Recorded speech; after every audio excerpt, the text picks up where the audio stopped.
আচ্ছা, পরবর্তী অংশের আলোচনা মেঘনাদ বধ কাব্যে শুরু করতে চলেছি পিএসসি সিলেবাসে যেটা আছে। দেখিনু সম্মুখে সখী অভ্রভেদী গিরি, পঞ্চজন বীর তথা নিমগ্ন সকলে, দুঃখের সলিলে যেন হেনকালে আসি, উতরিলা রঘুপতি লক্ষণের সাথে সাথে। বিরসবদন, বিরসবদন অর্থে এখানে কিন্তু ম্লান মুখের কথা বলা হয়েছে। বিরসবদন নাথে হেরি লো সজনী, উতলা হইনু কত কত যে কাঁদিনু। সীতা সরমাকে বলছে যে আমি উতলা হয়ে অনেক কাঁদলাম। কি আর কহিব তার, বীর পঞ্চনদে পুজিল রাঘব রাজে। এখানে বলছে যে রাঘব রাজ অর্থে রামের কথা বলা হয়েছে। পঞ্চজনে পুজিল রাঘব রাজে, বীর পঞ্চজনে পুজিল অনুজে। অনুজ অর্থে লক্ষণ, বীর মানে রামচন্দ্রের ছোট ভাই লক্ষণ, অনুজ একত্রে পশিলা সবে সুন্দরনগরে। এবার সকলে মিলে সুন্দরনগরে প্রবেশ করলো। মারি সে দেশের রাজা তুমুল সংগ্রামে রঘুবীর বসাইলা রাজ সিংহাসনে শ্রেষ্ঠ শেষ পুরুষ শ্রেষ্ঠ যে সুগ্রীব সেখানে ছিল এবং পঞ্চজন মাঝে। হ্যাঁ, ধাইলা চৌদিকে দূত, আইলা ধাইয়া লক্ষ লক্ষ বীর সিংহ ঘোর কোলাহলে। এই যে হনুমান, এবার যে বানর সেনাদের এখানে কিন্তু প্রবেশ ঘটছে। এবার সেই বানর সেনা লক্ষ লক্ষ বীর সিংহ ঘোর কোলাহলে কাঁপিল বসুধা সখী বীর পদ ভরে। অর্থাৎ এখানে বসুধা অর্থে পৃথিবী কেঁপে উঠল যেন। সভয় মুদিনু আঁখি, আমি আমার সভয় আমার আঁখি মানে চক্ষু মুদলাম, মানে চক্ষু মুদিনু মানে বন্ধ করলাম। এবার কহিলা হাসিয়া মা আমার কারে ভয় করিস। কহিলা হাসিয়া সেই প্রকৃতি, সেই দেবী এসে বলছেন তুই কারে ভয় করিস, জানকী সাজিছে সুগ্রীব রাজা উদ্ধারিতে তোরে মিত্রবর। অর্থে এখানে তোকে সুগ্রীব রাজা সাহায্য করছে, বানর সেনা আসছে তোকে উদ্ধার করতে। সুগ্রীব রাজা সাহায্যে মিত্র বধিল যে সুরে তোর স্বামী, সেই সুরকে তোর স্বামী হত্যা করছে, বধ করছে। বালি নাম ধরে রাজা বিখ্যাত জগতে। বালি আর সুগ্রীব দুই ভাই ছিল, সেই বালি নাম ধরি রাজা বিখ্যাত জগতে। কিষ্কিন্ধা নগরে বালি সুগ্রীবের রাজ্য কিষ্কিন্ধা নগরে প্রবেশ করার পর হচ্ছে যখনই খবর গেল ইন্দ্রতুল্য বলি বৃন্দ, এখানে কিন্তু বীর সমূহ বৃন্দ, হ্যাঁ ইন্দ্রতুল্য বলি, এরা হলো বীর সমূহ, চেয়ে দেখো সাজে, দেখিনু চাহিয়া চলিছে বীরেন্দ্র দল, জলস্রোত যথা বরিশার হুহুঙ্কারী। ঘোর মর্মরে ভাঙিল নিবিড় বন, অর্থাৎ এতটাই পৃথিবী কেঁপে উঠলো যে বন মর্মর করে উঠলো। হ্যাঁ, শুকাইল নদী শুকিয়ে গেল। ভয়াকুল বনজীব পলাইল দূরে, ভয়াকুল অবস্থায় মানে পালিয়ে গেল বনের জীবেরা, অর্থাৎ যত পশু ছিল সব পালিয়ে গেল। পুরিল জগৎ সখী গম্ভীর নির্ঘোষে। এখানে গম্ভীর নির্ঘোষ অর্থে আওয়াজে একটা গম্ভীর নির্ঘোষে জগৎ পুরিত হলো। উতরিলা উপস্থিত হলো সৈন্যদল, সাগরের তীরে সৈন্যদল এলো। দেখিনু সরমা সখী ভাসিল সলিলে শিলা শৃঙ্গ ধরে। অর্থাৎ এখানে বলা হচ্ছে যে পর্বত, সিংহধর অর্থে এখানে পর্বতে দেখাচ্ছে যে ভাসিল সলিলে শিলা ভাসালো জলে এবং রাস্তা তৈরি করলো। ভরি ভীম পরাক্রমে উপরে ফেলিল জলে, বীর শত শত বাঁধিল অপূর্ব সেতু শিল্পীকুল মিলি, মানে শিল্পীকুল যত আছে সকলে মিলে আপনি বারিশ অর্থে এখানে সমুদ্রের কথা বলা হয়েছে। পাশি প্রভুর আদেশে পড়িলা শৃঙ্খল পায়। তো অলঙ্ঘ সাগরে, যেটাকে লঙ্ঘন করা যায় না, সেই অলঙ্ঘ সাগরের লঙ্ঘি 12 নম্বর এখানে দেওয়া আছে। দেখো, লঙ্ঘন করলো বীর মদে পার হইল কটক অর্থে এখানে কিন্তু সৈন্য দলের কথা বলা আছে। টলিল এ স্বর্ণপুরী বৈরী পদচাপে, এত বৈরী দল এলো যে এই কনকপুরী স্বর্ণলঙ্কা কেঁপে গেল। কাদিনু হরষের পদচাপে জয় রঘুপতি জয়, এখানে রঘুপতি জয় ধ্বনিল সকলে, জয় রঘুপতি জয়। যখন বীর রঘুপতি শ্রেষ্ঠ নায়ক রঘুপতি জয় বলে এখানে ধ্বনিত হলো এবং ধ্বনিল সকলে। কাঁদিনু হরষে কাঁদিনু, মানে এখানে সীতাদেবী বলছেন যে হরষে আনন্দে কেঁদে উঠলাম সখী, সুবর্ণ মন্দিরে দেখিনু সুবর্ণ শোনে রক্ষা কুলপতি। সুবর্ণ মন্দির অর্থে এখানে সোনার মন্দিরে দেখিনু সুবর্ণ সনে একটা সোনার আসনে রক্ষ কুলপতি আছিল সে সভাতলে বীর ধীর ধর্মসম বীর এক। যখন সেই আমার মানে সীতার যখন স্বয়ম্বর সভা হয়েছিল তখন তিনি এসেছিলেন এবং ধীরভাবে ধর্মসম বীর এক কহিল সে পুজো রঘুবরে বৈদেহীরে দেহ ফিরি। মানে রঘুবরকে পুজো করো, বৈদেহীরে দেহ ফিরি। বৈদেহী অর্থে এখানে সীতাকে ফিরিয়ে আনার কথা বলা হচ্ছে, নতুবা মরিবে সব অংশে, নতুবা সব অংশে মারা যাবে। সংসার মদে মত্ত রাঘবাড়ি পদাঘাত করি তারে কহিল কুবাণী। কুবাণী এলো, দৈববাণী কুবাণী। হ্যাঁ, বলছে সংসার মদ অর্থে এখানে সংসার অহংকার, মদ অর্থে সংসার মদে মত্ত রাঘবাড়ি পদাঘাত করি তারে কহিল কুবাণী। কুবাণী এলো যে সীতাকে উদ্ধার করতে হবে। অভিমানে গেলা চলি সে বীর কুঞ্জর। অভিমান করে সে বীর শ্রেষ্ঠ চলে গেল। যথা প্রাণনাথ মোর, আমার প্রাণনাথ সীতাদেবী বলছেন। কহিল সরমা, যথা প্রাণনাথ মোর কহিল সরমা, হে দেবী। এবার সরমা বলছে, হে দেবী তোমার দুঃখে কত যে দুঃখিত। যথা প্রাণনাথ মোর, এই কথা কে বলেছে? সীতা বলেছে। কাকে? না সরমাকে। এই ধরনের লাইন তুলে প্রশ্ন আসবে। কহিল সরমা, হে দেবী তোমার দুঃখে বলা হচ্ছে যে কত যে দুঃখিত। রক্ষ রাজানুজ বলি কি আর কহিব। দেবী তোমার দুঃখে কত যে দুঃখিত, রক্ষ রাজানুজ বলি কি আর কহিব। দুজনে আমরা সতী কত যে কেঁদেছি, ভাবিয়া তোমার কথা কে পারে কহিতে। আমরা তো দুজনে এত কাঁদলাম, কে মানে বলতে পারি।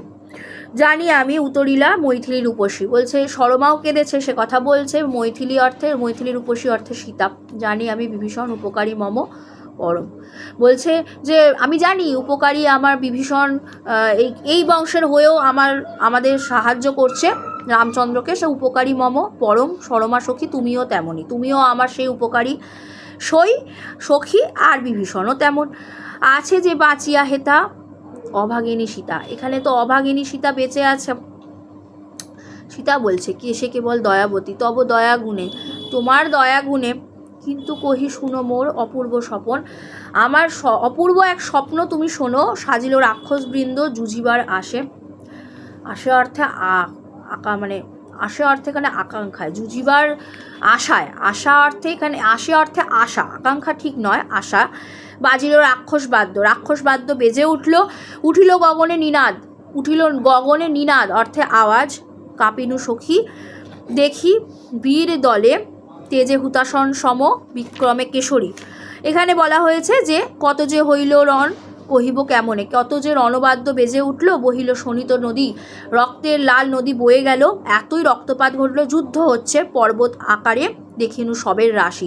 পর্বত আকারে অর্থে এখানে সবের স্তূপ। হ্যাঁ, মহাভয়ঙ্কর। আইলো কবন্ধ অর্থে মস্তকহীন প্রেত। মস্তকহীন প্রেত, ভূত, পিশাচ, দানব, শকুনি, গৃধিনী আদি যত মাংসাহারী বিহঙ্গম, পালে পালে শৃগাল আইল, অসংখ্য কুকুর লঙ্কা পুরিল ভৈরবে। লঙ্কায় এই সমস্ত কিছু এলো, দেখলাম এরা সব তো রাক্ষসগণ, এসব পিশাচ, ভূত, দানব, শকুনি, গৃধিনী এরা সব এলো। কারা এলো বলতে এইখানটা একটু মনে রাখতে হবে। দেখিনু কর্বুরনাথ রাক্ষস রাজা পুনঃ সভাতলে, মলিন বদন এবের কি হলো, অশ্রুময় আঁখি শোকাকুল। ঘোর রণে রাঘব বিক্রমের লাঘব গরব। এখানে গর্বটা লাঘব হয়েছে। হ্যাঁ, তো গর্ভহানি হয়েছে। কহিল বিষাদে রক্ষরাজ, হায় বিধি এই কিরে ছিল তোর মনে। রক্ষরাজ বলছে বিধাতাকে বা দোষ দিচ্ছে, তোর কি এই মনে ছিল? যাও সবে জাগাও যতনে শুলি শম্ভু ভাই। এটা কিন্তু রক্ষরাজ, এই রক্ষরাজ বলতে রাক্ষস কুলের রাজা রাবণ বলছে হায় বিধি, বিধাতাকে দোষ দিচ্ছে, হায় বিধি এই কি ছিল রে তোর মনে। সব মানে বীরবাহু মারা যাওয়ার পর এত সৈন্যদল মারা গেছে, সেও তো এক রাজা ছিল। এটাই কিন্তু মাইকেল মধুসূদন দত্ত বলছেন, সেও তো এক রাজা। রামচন্দ্র যেমন প্রজাদের জন্য কাঁদতো, যেমন প্রকৃত রাজা ছিল, রাবণও তো তার দেশের জন্য, তার রাজ্যের জন্য, তার প্রজাদের জন্য কাঁদতো, তার প্রজাদের কোনো ক্ষতি হতে দিত না, তাই না? যেমন তার নিজের রাজ্যের জন্য ঝাঁপিয়ে পড়তো তার সৈন্যরা, তেমনই একদম প্রজাবৎসল সেও রাজা ছিল, সেও তো এক রাজা, সেও এক বাবা, সেই জন্য সেও এক পিতা, সেও এক স্বামী, সেই জন্য এখানে কিন্তু রাবণের দুঃখকে তুলে ধরা হয়েছে। রাবণকে শ্রেষ্ঠ বলেছেন মধুসূদন দত্ত। তো রক্ষরাজ হাই বিধি এই কিরেছিল তোর মনে, যাও সবে জাগাও যতনে শুলি শম্ভু সম ভাই কুম্ভকর্ণে মম।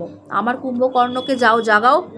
কে রক্ষিবে রক্ষকুল, সে যদি না পারে, সে আমিও তো মারা যেতে পারি, সে যদি না এই রাক্ষস বংশকে যদি কে বাঁচাবে তাহলে? কুম্ভকর্ণ না হলে ধাইল রাক্ষস দল, বাজিল বাজনা ঘোর রোলে, নারী দল দিল হুলাহুলি।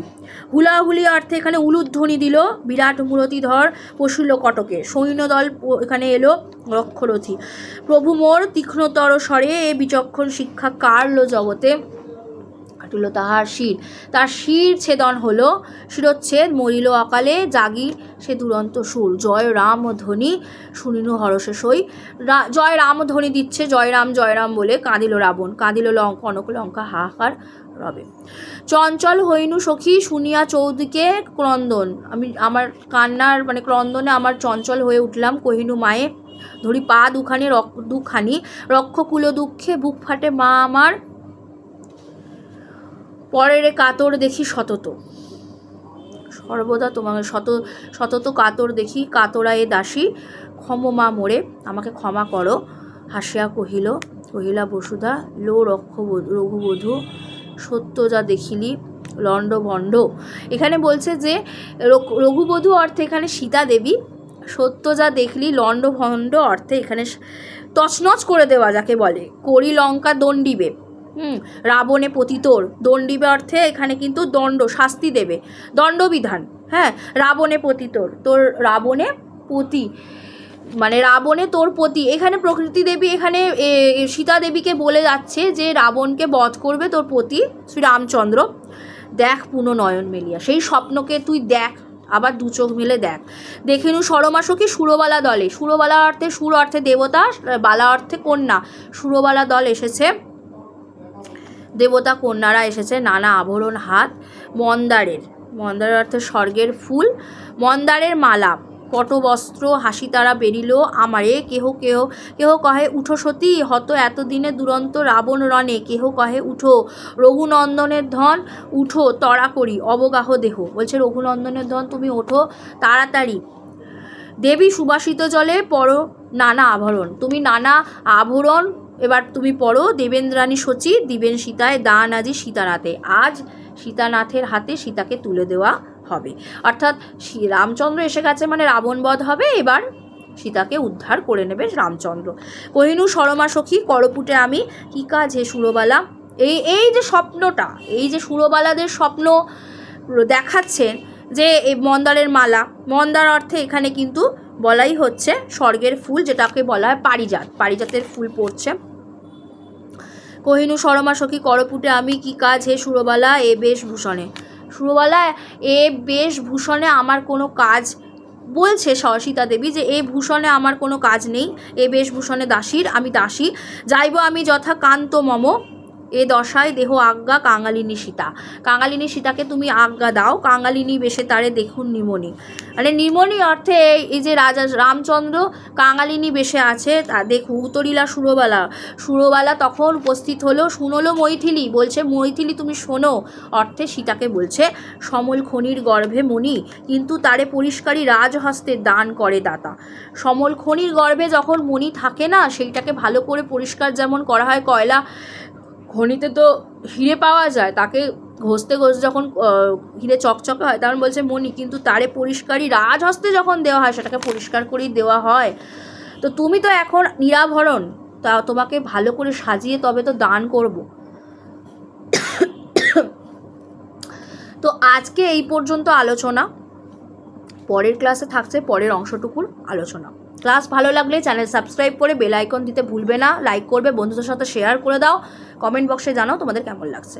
Thank you so much.